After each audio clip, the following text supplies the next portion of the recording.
Hi, everybody. Welcome to DLAI Talk Business Edition. Today's webinar is on navigating the fintech and digital lending landscape in a COVID-19 world and will be conducted by Experian. They're the world's leading global information services company who empower consumers and clients to manage their data with confidence. And in India, Experian is one of the leading data analytics decision-making companies and the first credit bureau to be licensed in India under the Credit Information Companies Regulation Act 2005. Today, our first speaker is Ashish Singhal, who's the Managing Director of Experian. Ashish brings with him 20 years of experience in business strategy, technology, sales and marketing, business intelligence and analytics, product and portfolio management, customer experience, and engagement management. In his current role, Ashish leads and expands Experian's credit services, consumer services, data quality, and target offerings in India, along with building and establishing relationships with key stakeholders and regulatory bodies. So without much ado, over to you, Ashish. Let's hope you have a great webinar today.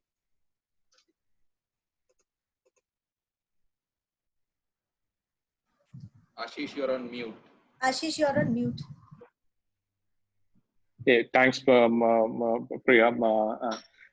Thanks, Bikram. And good afternoon, everyone. A very warm welcome to all of you to this DLAI webinar on navigating the fintech and digital lending landscape in COVID-19 world. It is our pleasure to partner with DLAI to bring this webinar to you and share our knowledge and expertise. To begin with, they say that necessity is the mother of all inventions. And it's even black swan events like these which prove the point and accelerate that necessity to change, necessity to reinvent ourselves, necessity to build something far better, different in today's world. Over the last couple of years, we've seen a couple of trends in digital banking led by disruptive fintechs like all of you. And this COVID situation will only accelerate that journey. As I say, COVID is to digital business, digital lending, what Demon was to digital payments space. It just accelerated the journey, and the industry has never ever looked back after that. Some of the key pillars which has been in play in the overall digital lending space for the last couple of years, and which have led to this growth, right from the trinity of Jandan, Aadhaar, and mobile, the availability of alternate databases, and also the modeling capabilities increase there in terms of sophistication, etc. Whether be it the cash flow based lending possibilities arising out of GST data, or the SMS SDK data on the consumer side, they've been fairly well established practices in the market, and fintechs have taken advantage of that. Fintechs have led this process innovation through seamless, presence-less, paperless journeys, which have been adopted very well by consumers in various category segments of life stages. And equally important is this entire piece which has a regulatory push, whether it be Aadhaar-based eKYC at a certain point in time, or the recently launched digital KYC. So it seems that everything seems to be coming together to be able to give a different direction to this entire lending business. While large play of fintech so far has been on digital acquisition, my sense is COVID provides the opportunity for them to innovate as well as disrupt the process on portfolio management side, as well as collections for asset, not to miss out on the liabilities side and the third party product side.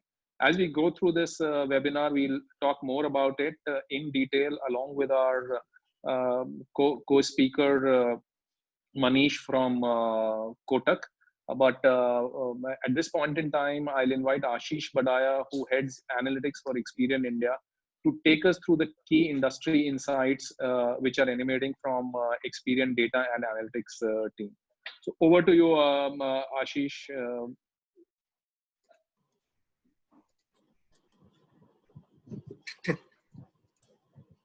Hi guys, Ashish here. Thanks, Ashish. I hope you can hear me. I'm just sharing my screen.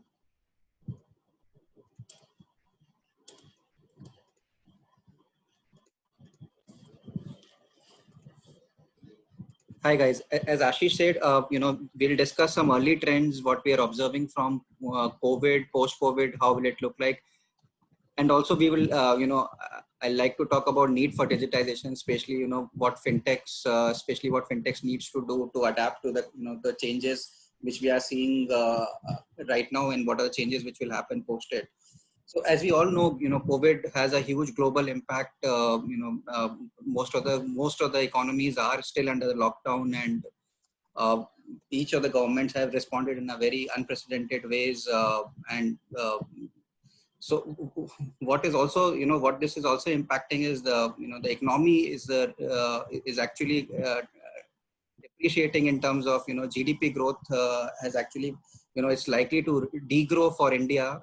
Latest IMF estimate, for example, shows that we are looking at a degrowth of 4.5%. This is highly unprecedented, and this quantum of degrowth has something not happened in independent India. We are looking at a real economic loss at this point of time. This this will not only impact the financial sector, but what we are observing, almost all the sectors are getting impacted, of starting from an individual consumer, whether it is unemployment, job losses, or even they're delayed in spending. Small businesses are getting impacted because of this either the supply chain problem or the liquidity crunch at their end. So I normally the impact of COVID is across all the segments, with some segments and some geographies impacted heavily, while certain segments are showing lesser impact, and we'll talk more about it when we share some data around it. So how is the COVID impacting on the overall lending? And let's talk about more in detail.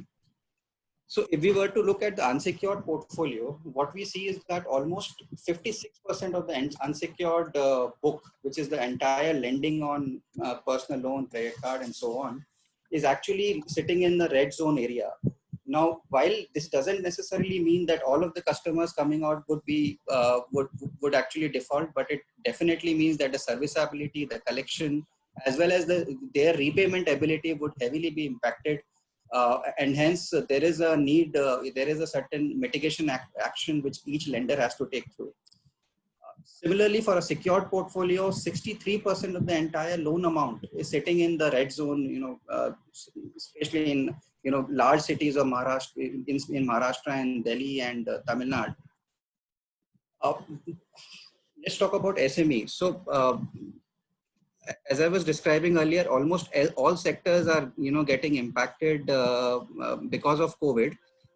What we are seeing right now, companies which belongs to finance sector, textile sectors, food and beverages are actually reporting higher number of NPAs than their peers in other sectors. If you were to look at this graph, you would like to lend, you would like to compose your book from the sectors which belong to the left-hand side corner, where the NPA rates are less, and also the NPA growth rate is less. So, which is typically the, what we are observing right now is the education and the logistics sector right now. But again, their vulnerability of logistic is very high. At the other hand, sectors belonging to food and beverages, the textile sectors, they're operating at a very high NPA, and the NPA growth rate is also very high.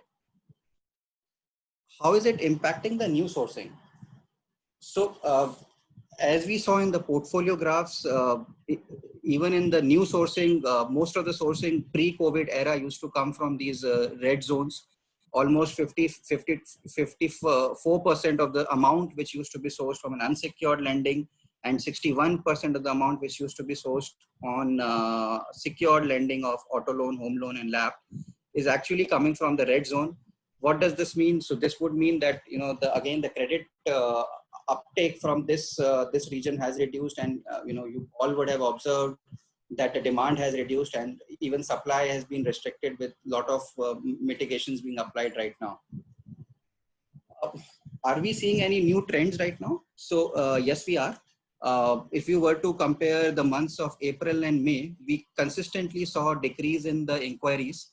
Uh, uh, in the month of April, the actual, inquiries actually dropped by 72%. That's a whole lot of credit inquiry drop from, if we compare first 15 days of March to first 15 days of April. This drop continued even in May, when it further reduced by 11%. But positive news is in the month of June, where, inquiries have now increased by 83% over the month of May. Does this mean we have all recovered? No, not really, but it definitely leads us to a path that there is a demand increase in the market, and it has been confirmed by a lot of lenders as well. Yeah, as of now, guys, we are still operating at a 55% number of what we used to operate pre-March. But as you can see, there is a definite increase in the how the demand is coming through. What we observe is that NBFC and fintech sectors are the one which have been the most impacted in terms of the the drop in terms of inquiries. So if I were to summarize, how the data is looking, as I said initially, almost 60% of the world GDP is under lockdown. All sectors of the economy are impacted, while some are impacted to a higher intensity. But what we do observe is that almost all sectors are impacted. The early trends, initially it looked, initially and even today, there is a increase in there is likely an increase in the risk of the customer, and obviously because of moratorium, it is not really reflected in the data we observe, but we do expect deterioration in the portfolio risk. The June data shows, credit demand is again increasing, which is definitely a positive sign, and definitely something to look forward to. Now, if you were to lend in the current scenario, there are certain changes. We have to adapt to new processes and models to still lend in this, and that is what I would like to talk more about in next forthcoming slides. So, if I were to summarize in terms of what challenges we are a lender is facing to adopt to the new normal, so we'll bucket into 5. First challenge is actually there is an underlying deterioration in the asset quality. And hence there is a need to monitor the customer behavior. Every customer is behaving different as per the vulnerability he faces, as per the ecosystem the customer lives, and hence monitoring becomes very important at a customer level. Second is the portfolio performance. So essentially, this is the same point what Ashish was mentioning. The portfolio is a key to further grow. And this is how the large banks have grown. What we do know that, for example, India is a large country, right? So each sector and geographies have been impacted in a different way. So hence, we also have to divide our portfolio by those sectors and geographies, and monitor it very differently. The third is the scorecard and the entire underwriting process. So all the models, the risk models and the underwriting models which used to work and have been developed pre-COVID era, most of them won't work right now and even post-COVID. And the reason is that, the underlying assumptions of the models have changed, the economic environment has changed, and, the lot of people who used to be always good, they may not end up being good after the moratorium gets over. And this is what leads us to the fourth challenge in terms of collection. There would be a stress on collection. There will be a need to put more energy and more focus in whom you want to collect. The preemptive collection strategy will be very, very crucial once the moratorium, or even, honestly, even before the moratorium gets over. And the fifth piece is on the, more on the regulatory models. So again, because of the underlying economic changes, the PD rates, the loss given default rates will change because of the macroeconomic variables, and hence when you are reporting the provisioning norms amount, it has to change. So while catering to these challenges, our early analysis, if I were to again, put out what Experian is doing around this is, there's a first set of things which you're doing on the monitor and adjust. Idea is that if you consistently and continuously monitor how the portfolio is, we have to also adjust while learning from the new scenarios. And I'll walk you through a detailed case study on terms of how we can adjust our underwriting models. The second is on the customer management. There is a need to proactively manage your customer portfolio. There is definitely a need to continuously, see for any stress behavior from on the customer, and which actually leads to the collection management in terms of defining the early warning triggers, using the, the bureau data as well as the alternate data around this. And fourth is digital underwriting. Would like to focus more on digital underwriting because, even after once the lockdown gets over, or even after the economy starts over, the social distancing will be a norm.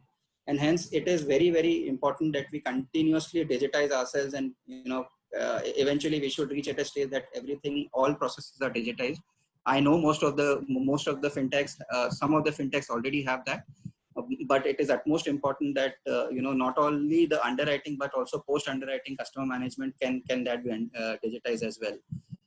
This includes model calibration. It includes fraud identification using digital means, using a lot of alternate data around this.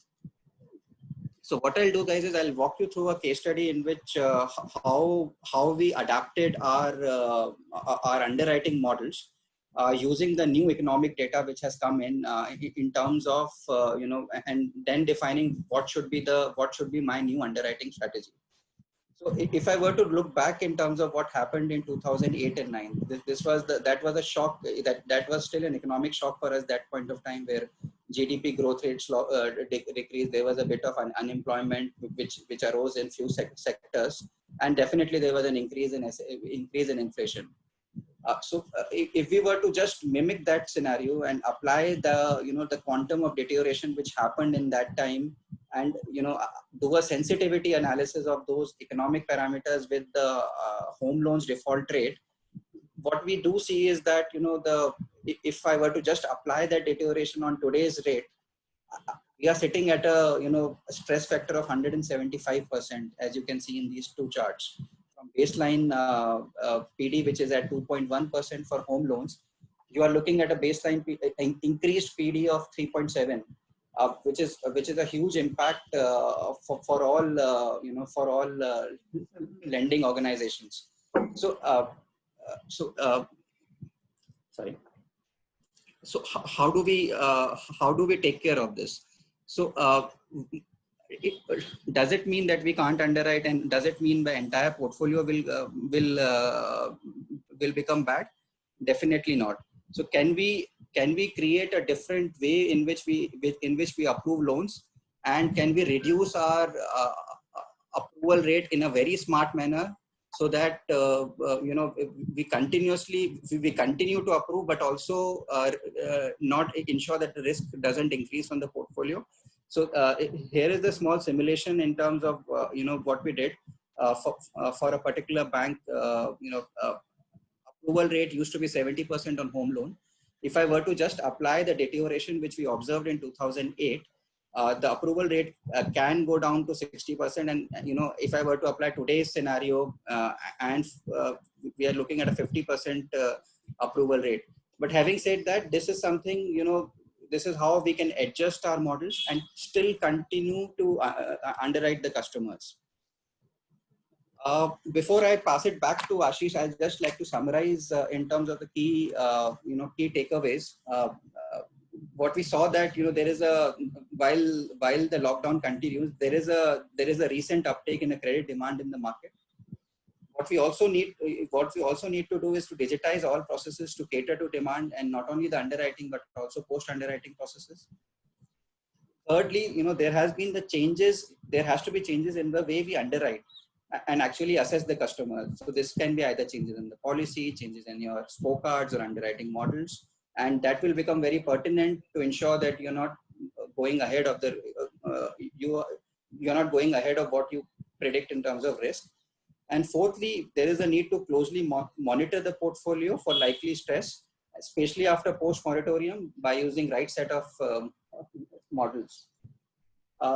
This is it from me, guys. If you have any questions, please do drop in your questions here. Thank you. Thank you, Ashish, for the presentation. I would like to inform all the participants that if you have any question for us, please do use the Q&A option and not the chat option. With this, we would like to move to the next segment of our presentation. And we have a very interesting panel discussion with a guest speaker, Manish Agarwal, who is the Executive Vice President, Digital Business of Kotak Mahindra Bank Limited. As we all know, Kotak launched the very famous Kotak 811, and Manish has been instrumental in this first full service digital banking ecosystem. And Manish is also chosen amongst the top 100 fintech leaders in Asia, and is also a mentor at Zone Startup. The panel will be moderated along with Manish. We will have Ashish Singhal on the panel, moderated by Bikram Singh, who is the General Manager, ECS Experian India, having over 18 years of experience in the BFSI segment. Over to you, gentlemen. Thank you, Anchal, and a very warm welcome to you, Manish, for the webinar, and thank you, Ashish, for being part of the panel. Uh, we purposely, figured out that a good blend, and as DLAI, invited the panelists, was the blend has to be between, digital clearly along with bureau services. And that's the reason, I think Manish is a great fit. I see it from a panel perspective because, as Anchal just mentioned, Kotak Mahindra was the first bank, I would say, which truly started the neo-banking wave in India. So not wasting much time into this, there were few questions which came in, and there are a lot of people are interested in knowing the future of neo-banking, how it is operating, how will it pivot in the future. So the first thing, Manish, which I wanted to check with you is that, Kotak has been the earliest mover in the neo-banking space in terms of digital acquisition. So what was your experience in rolling out a digital-only model, and the learnings and the challenges along the way which came? If you can, share your, thoughts, views, and experiences, please. Sure.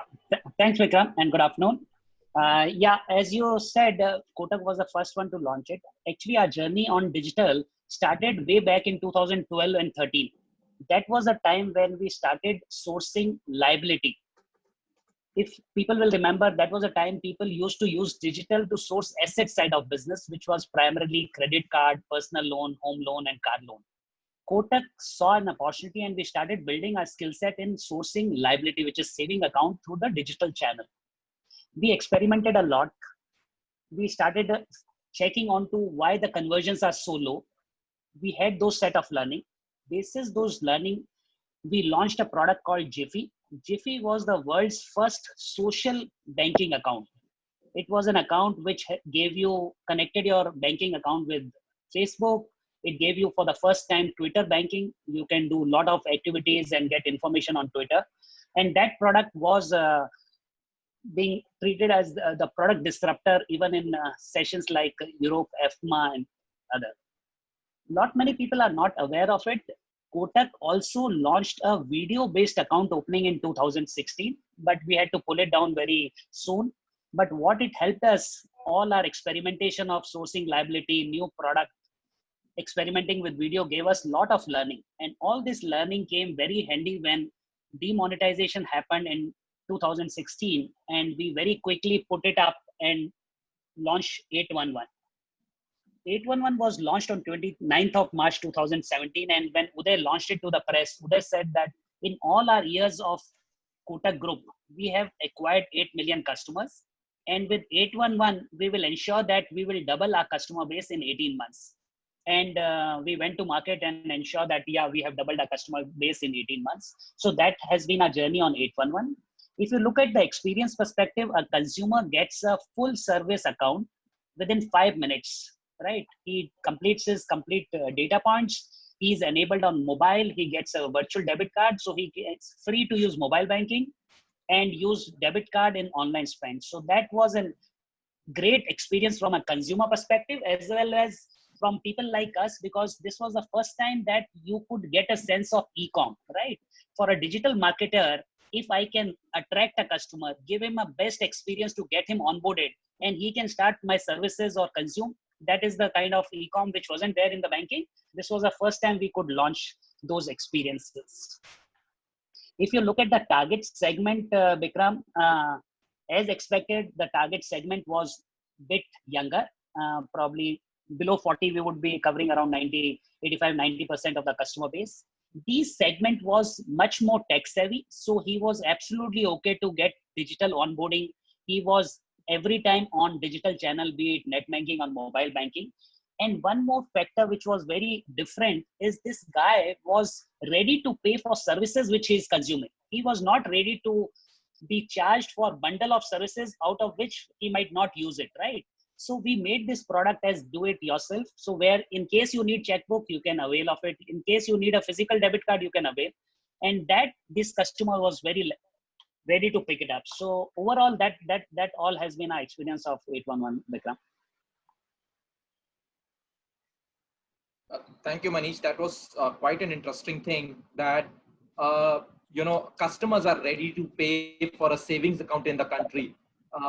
Very unheard of, considering that most of the banks give out free accounts. And the other piece, the modular product proposition that you mentioned, which is like a pizza topping, that whatever you want, you take it. That's quite an interesting. But no, Manish, Bikram, I think that's a misnomer that bank give out free bank account, right? It comes with certain caveats. So if you have to get it across, you have the caveats of AMB. If you don't maintain your AMB, you get charged. Even debit cards, while the bank account is there, organization charges, and they give you by default. Whether I need it or not, I get charged 150, 200, 250 rupees for a debit card. In case I don't need it, why should I be paying, right? That was the philosophy when we launched it across, saying that if people need it, let them pay. People who don't need it, and there are significant people who don't avail of this. They live in the digital world and they consume the entire services, so they need not even pay for the services. The webinar is going on. Can we speak up? Right. So you went with the approach that one side does not fit all, and that's the way. So Manish, a related question to this, and since you've been in, when I say you mean Kotak been into the digital acquisition of accounts for some time now, and the market leader in this space, post-COVID, do you see customer behavior changing for the 811 customers? That is one. And two, do you think that there is a need for the value proposition to pivot now after COVID? Is there a need for that? Yeah. So Bikram, I think we haven't yet experienced post-COVID era, right? Right now, I still think that we are still in the COVID, while things have improved over April, but we are still in the COVID era. What we have seen is, if I have to talk it from the existing customer, and I'll come to the acquisition as well. If you look at from an existing customer, what their behavior was in February vis-a-vis June, we have seen many changes which has happened. All the physical transaction has seen a dip in the transaction, whether it is ATM withdrawal, whether it is physical POS transaction, whether it is branch walk-in. The number of transaction has dropped significantly. But on the other side, all digital, non-face-to-face, be it bill payment, recharges, online spends, have shot up multiple times. So I think that is reasonably very obvious where people are in need of physical distancing. So you will see a drop in the physical transaction. If you look at onboarding, as I was telling, I was chatting up with Ashish, I said that for 811, we have not seen any drop happening pre or during this COVID setup. We have been, during this time, on a daily basis, we do acquire around 14,000 accounts a day, and that has been our run rate even before that. So I don't think from an digital onboarding perspective, we have seen any drop. And whatsoever has happened, I think it is on the reverse side. Prior to COVID, as a bank, not for 811 or a Kotak specifically, 80% or over 80% of onboarding was offline and around 15-20% was online. Now in the COVID time, it has completely reversed. I think probably 5, 7, 10% of the onboarding is happening offline. The rest has all moved to online. So we see many bank, financial institution, NBFCs rolling out products and offering on the digital world. From a neobank perspective, if I have to see, neobank were already in this era kind of stuff. They have built their services for non-touch environment, completely digital. They had built up their flows, customer journeys so simple that consumer can consume without any help and hand-holding. Now that COVID has happened and old institution banks have also understood that they need to move digital, I think it will be little now tougher for neobank to create new USPs for them, because earlier banks were in their zone, comfortable with 80% offline, but neobanks had a good USP of a simplified journey and they were driving on the non face to face. Now that even banks have moved fast and they will catch up soon, neobank will have to figure it out what are the other USPs which they will have to bring to the table so that they still are relevant in the customer premise. That's quite an interesting one, Manish. And since you did touch upon, the movement of a customer acquisition from a physical to a digital side of things, and for known reasons, there's another thing which comes to my mind, which maybe Ashish, I would request you to answer. Is that fintechs have played a key role in digital sourcing, but alongside Phygital was a thriving model in the fintech ecosystem itself. So there were few fintechs who were purely or say fully digital, but there was a large population of fintechs who were phygital as well. Do you see this trend changing post COVID, or obviously we are right now into COVID, but as we get out of COVID, do you see this trend changing, Ashish? Definitely, Bikram, as Manish was alluding to, what will happen once we get back to a more normal situation? Highly unlikely that the norms of social distancing will go away completely. That's here to stay for whether it is 6 months, 9 months, 12 months, could be anybody's guess, depending on how the pharma companies are able to come up with medicines, vaccinations, etc. But it's most likely it seemed to be here to stay for some time. And if you were to look at it, the beauty about this, and referring to what Manish was saying, that all the large players, including fintechs, will need to change their models or refine their models a wee bit. And look at it, what was happening in the physical world. So you had a sales rep who was going to the customer, doing the convincing. Because if the customer is in a self-service mode, for them to figure out which product is best, etc., in an unaided manner is always difficult and a time-consuming proposition. So there will be sales and convincing which will happen in the physical world, but the entire process, the entire road rails which have been set out for a digital world can actually be harnessed for the physical world as well. So I would, and there's a period of transition, if I can use. If there were 20% customers who were end-to-end digital, 80% were digital, and 4 years down the line, 5 years down the line, it would have been reversed. What COVID has done is it would have accelerated the entire piece, and maybe in next 2 years we could be at 70% digital assisted models, and only 20-30% remaining in the physical world. So all those business models will surely go under change. Also, the advantage of doing that from a bank's perspective, from a consumer's perspective, or the sales rep perspective, is that because you are using technology in an all-pervasive way, rather than still doing application form in a physical world, which is more prone to errors in filling the application form. The advantages of pre-filling for an existing customer don't exist. So all those efficiencies will come into the process at a much faster pace than it would have had COVID not been there. So that's a huge positive to the industry as far as COVID is concerned.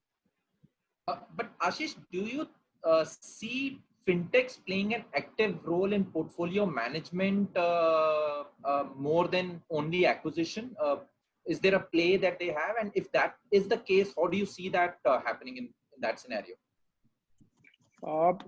My sense is Vikram, acquisition, because the cost of acquisition and the role of digital was a lot more in acquisition. That was the first piece where the fintechs started.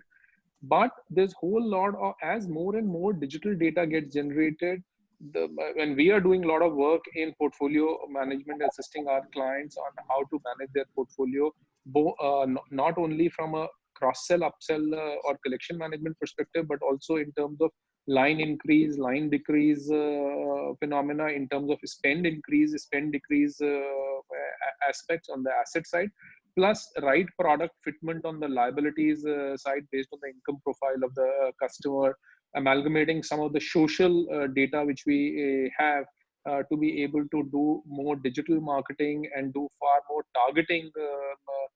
targeted marketing of customers, both at the portfolio side as well as an acquisition side.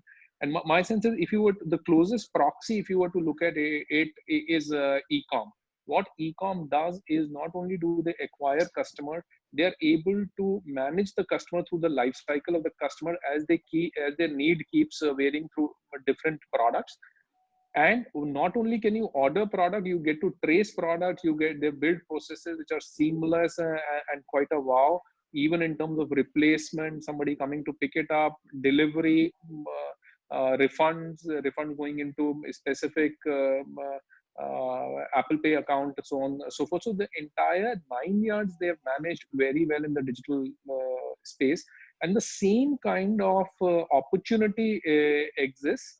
Now, the need of the hour is for fintechs to actually move to the next stage and say that we will get into the portfolio management space as well. We'll get into the collection management space, settlement space, pre-delinquency management space from an asset side. And on the liabilities side, how do we get the best offers to the customers, the relevant offers to the customers to reduce the marketing fatigue, and hence build strong relationships with the customers and give them reasons to return to the fintech app there. So those are pieces I'm almost certain that would evolve. Some green shoots we've already started seeing, but I'm sure a lot more can be done there. Yeah, and sounds good. You know, the chronology you gave about e-com, Ashish, is a quite interesting one. Needless to say, it is a known secret that e-com industry invests heavily in data sciences to understand the customer and the behavior and so on and so forth. Similarly, you know, while on the asset side, of course, there is bureau and there are a lot of other touch points through which one can get to know about the customer. Wanted to check, Manish, on the neo-banking side, how do you as a bank, look at getting a larger share of the wallet of the customer, considering that there is no human touch in the relationship and it's all digital? So how does that happen in your scenario, Manish? So Vikram, if you look at fintech as neo bank, that relationship with those fintech and bank has undergone a change. I would broadly put it into three categories. 2009-12, when first of the new banks like Simple, N26, Chime were coming in US, Europe, it was a phase where banking were looking at ignoring them. Bank always thought that banking is a complex function. They will never be able to get the trust, and it is very difficult for these people to get a traction. After some time, when they saw that traction has started coming in across, the phase of competition started coming in across, banks started the threat of some of those where they started getting traction with the customers and they started giving services which was making sense and getting wow of the customer. And after the competition phase, banks started the need of cooperation. Both fintech as well as bank figured it out that both of them have strength and weaknesses. While bank has the customer base, money power, and the trust, fintech had the nimbleness, but they were lacking on rest of those. So if they have to make a win-win scenario, they will better cooperate than compete with each other. So that is how I think neo banks of today, whether it is Neo, Jupiter, Open, are working, where they are working with very close partnership with bank. And I think that seems to be the right way forward for the neo banks to come in across.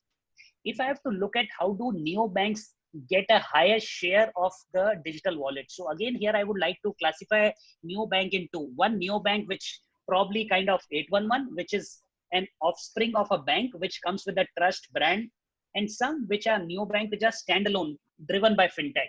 So both of them will have a different journey. As I was telling you, in the financial institution, trust plays a very big role. So for the fintech-led banks, will have to cover the distance in terms of how do they get that trust of the consumer, where consumers start giving you them the higher wallet share. And it would be a problem which they will have to solve for it. Until unless they can solve for that, it would be a little difficult. Otherwise, as Ashish was mentioning, they would be the acquisition arm for the bank, and then the portfolio management would be little difficult for them to come up. Yep. That's an interesting one. You know, you delve on the fact that it's all about trust. Or rather, predominantly, it's trust which will, move things in mind of a customer to bank or not bank with a neobank or slash a offshoot as 811 is from a bank's perspective. Just coming back to you, Ashish, it's a known fact that, both demand and supply of the loans went down post COVID. Uh, can you just share some broad numbers in terms of the reduction which has gone down in terms of the new accounts opened, and particularly about unsecured loans? Uh,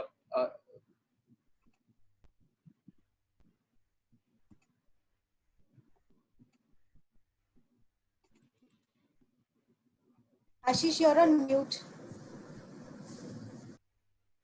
Yeah, sorry.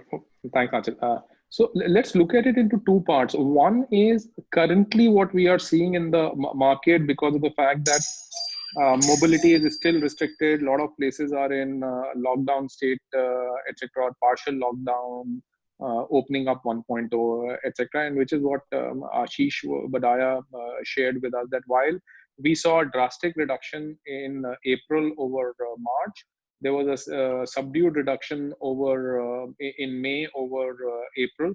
However, we saw the markets coming back in June as compared to May. Have we recovered to the March levels? Not yet. We are still probably 55% of the first fortnight of March in first fortnight of June. All right. However, let's study a little long term. So that's one piece of it. The second piece of it is how would market span out going forward? Now, if you would, and the closest proxy as we see is for the Indian market is the global financial crisis of 2008-9. So couple of things which we need to keep in mind. One, virtually all the lenders, the portfolio, the risk which is associated with the existing portfolio is far greater as compared to new sourcing. So first, from a focus perspective, all the banks and large lenders will, with large existing portfolios, will want to focus on the existing portfolio and managing the risk held therein. Because mind you, in banking and in lending, we always say that while the losses are 100%, the profits are only 3%, 4%, right? Because that's the NIM of the bank. And also coupled with that, one has to keep in mind that in any loan, it is the last couple of installments which are actually profit in an actual sense. Everything else is balance sheet or P&L management. Take a personal loan of 3 years. Actually, the 34th, 35th, and the 36th EMI is what is actually profit for the banks. So hence, it is important for the bank to control the risk and ensure that the customer is indeed paying up the 34th, 35th, and the 36th EMI. All right. So to that extent, one, the current focus of the banks will proportionately will shift a lot more towards managing the existing risk in the existing portfolio, because a lot of these customers were underwritten in times which are much better than what they are currently or what they are expected to be in next couple of quarters, given the anticipated job cut, salary cut, overall worsening of the situation, etc., etc. That's one piece. Also, important piece is whatever lending is being done in the current environment, that is adjusted for the risk which will which is inherent in the economy. Because otherwise, and this is quite a reflection from what we saw in 2008-9, there were certain lenders who didn't recalibrate their lending models or partially recalibrated their lending models. They ended up, even in the new portfolio which was sourced between 2008-9, ending up ended up having a little more delinquency than what they would have anticipated given the adjustment, because delinquency always comes with a lag. So it's important that the lenders factor that in, and hence manage their portfolio. And this is what something Ashish Badaya was referring to when he said that in case you have to manage the risk in that simulation, so your home loan approval rate, which was 70%, needs to be down to 50%. So those pieces need to be adjusted. So while liquidity, because of the government intervention, reduction in CRR, LTRO, etc., would be there, but genuine piece would be that because of the tightening of the credit policies, etc., lenders would be that much more apprehensive. While at the same time, if you were to look at it, the demand from the consumers might be a little higher, because if there are people who are not being able to, there's salary cut, job losses, etc., they are not being able to meet their expenses, so they will want more of loans. And in such a scenario, a lender would always look at the possibility of an adverse selection happening. So it's a chicken and egg story. The large piece and recommendation there from the consumer's side would be that unless and until you really, really need the loan, please don't go opt for loan at this particular point in time. Similarly, on the moratorium side, in case you don't really need the moratorium to manage the cash flows, don't opt for it, even if because of XYZ reason you've opted for it. In case you can go and pay your EMIs, please continue to do that. So it's everybody needs to be a lot more prudent so that the industry sails through it without too much of collateral damage. Yeah. So Ashish, since you touched upon moratorium and you touched upon the fact that there will be demand in the market and the lenders will be all the more cautious because of the fact that there are job losses and related stuff. Just touching upon moratorium, and incidentally, there are a few questions around also on moratorium. So I'm just clubbing those questions and seeking a response on that. The question related to moratorium which keeps coming back is, one is that how bureau, so when we talk about Experian as a bureau or the other bureaus here, how are we tracking customers who have taken a moratorium? That is one. And two, are there any changes made in the scoring model to address this change? So this is something which is playing in mind of people, customer largely, and we've just got questions posed in our chat also, seeking clarification on this. So, couple of pieces here, Bikram. One is when RBI announced moratorium 1.0, what they said was the credit history of the customer cannot be impacted. What it essentially meant was that if the customer, the banks would have to treat these customers who are opting for moratorium differently as compared to if the customer had defaulted on the payment. So if there's a the customer who was paying fully well till 29th of Feb, if he had not made the payment or skipped the payment for month of March, he would have been in 30 DPD.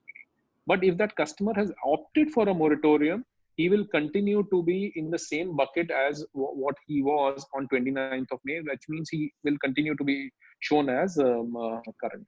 Right? That's really the piece. However, what RBI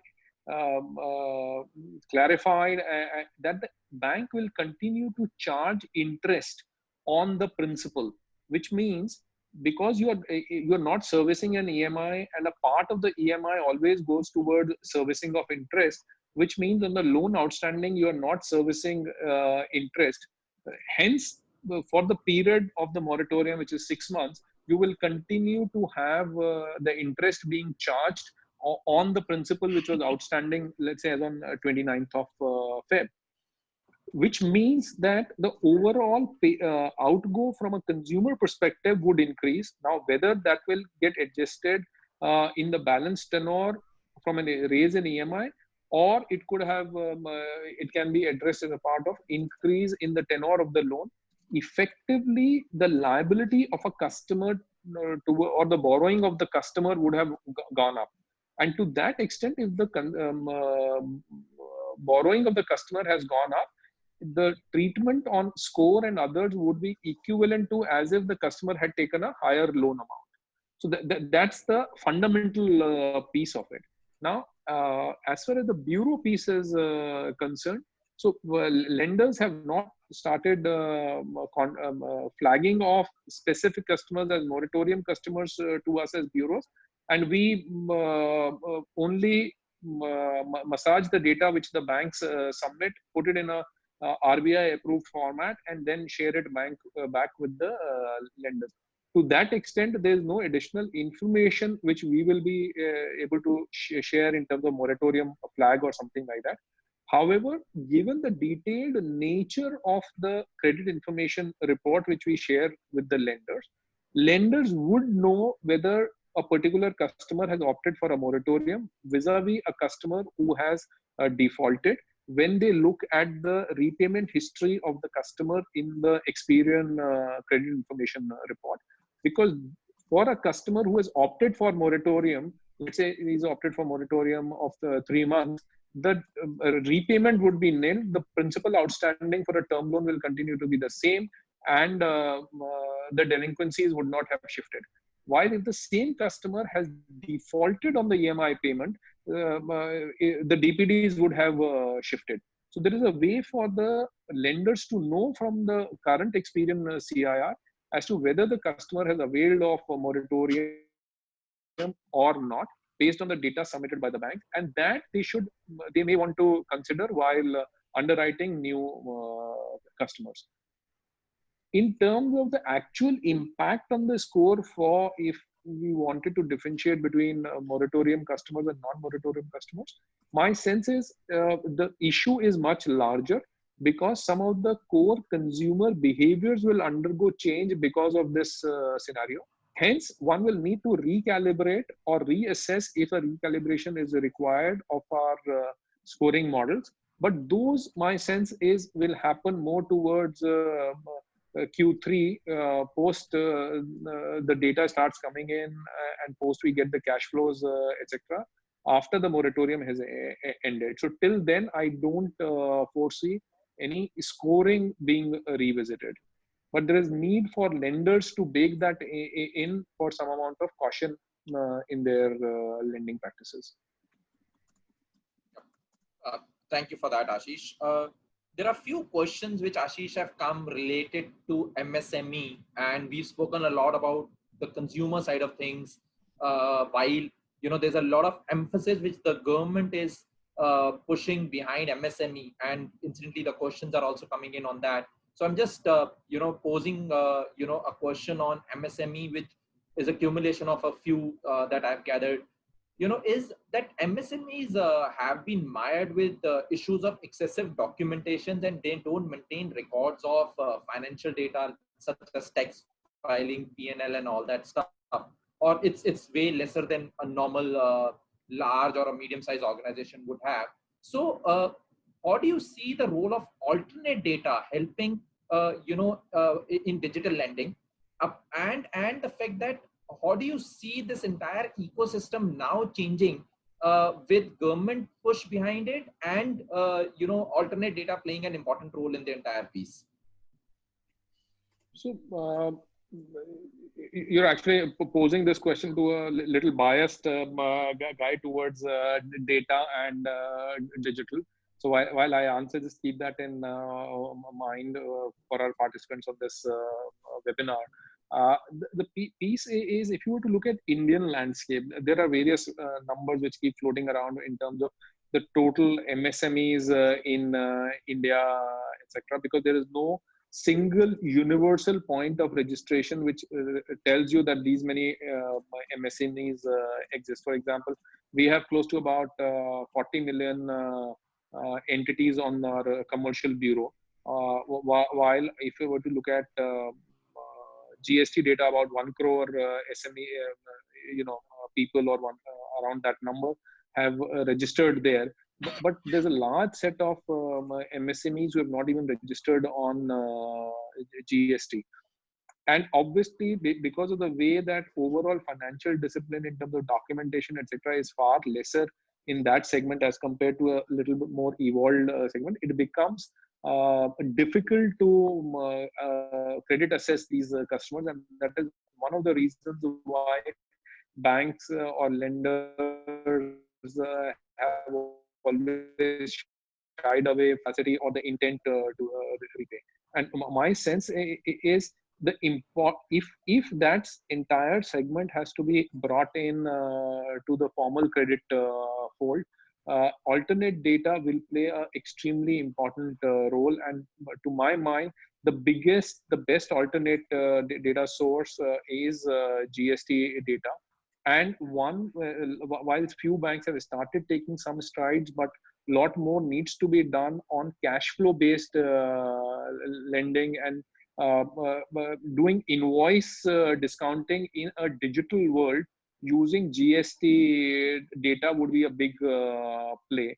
Also, for a large segment of SMEs, MSMEs, which are partnerships and proprietorship companies, it will be an extension of the consumer finance space in terms of availability of alternate data, which can be used to lend to these customers. Also, another important piece which is beginning to play out and will evolve as we move along is this entire account aggregator piece. Because if you are doing a cash flow based lending, it is imperative for a bank to be able to monitor the cash flows of the SME, because they will be the determinant of the consumer going bad or being able to repay the loan. And hence the account aggregator system, where a bank would be, with the consent of the customer, would be able to track or monitor the cash flows in the savings account, would really help the lenders in tracking the loan through the life cycle of the loan.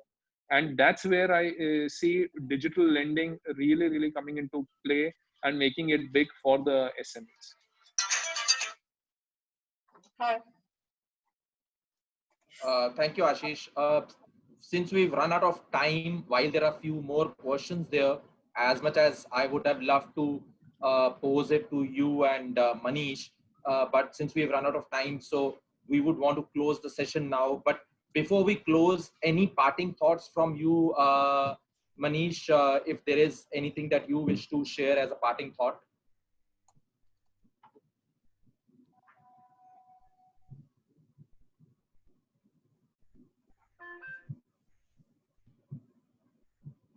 I think Manish, you are on mute. Okay. So Vikram, I think we're running short on time, so nothing specific from my side. Yeah. Okay, thank you. Thank you, Manish. Thank you, Ashish, for taking out time for this. And thank you, DLAI, for organizing the webinar and inviting us over for this. Anything from your end, Anchal, or we can close the webinar in that case? Yeah, I think we are good to close because we've already extended the time limit by a couple of minutes and we don't want to hold back the audience. Priyashmita, if it's good to close, we can close. Sure. Thank you so much, Ashish, Vikram, Manish, and Ashish B. That was a very good learning session. And I especially love the part that we have an upswing in the industry since June. That's heartening to know, given the fact that everybody is very worried. Everybody, hopefully you all have enjoyed the sessions. Next week, we'll be announcing the next set of DLAI Let's Talk webinars and some exciting things that we are planning. Till then, stay safe, stay healthy, take care of your mental and physical health. Take care. Bye. Thank you. Thank you very much. Take care, guys.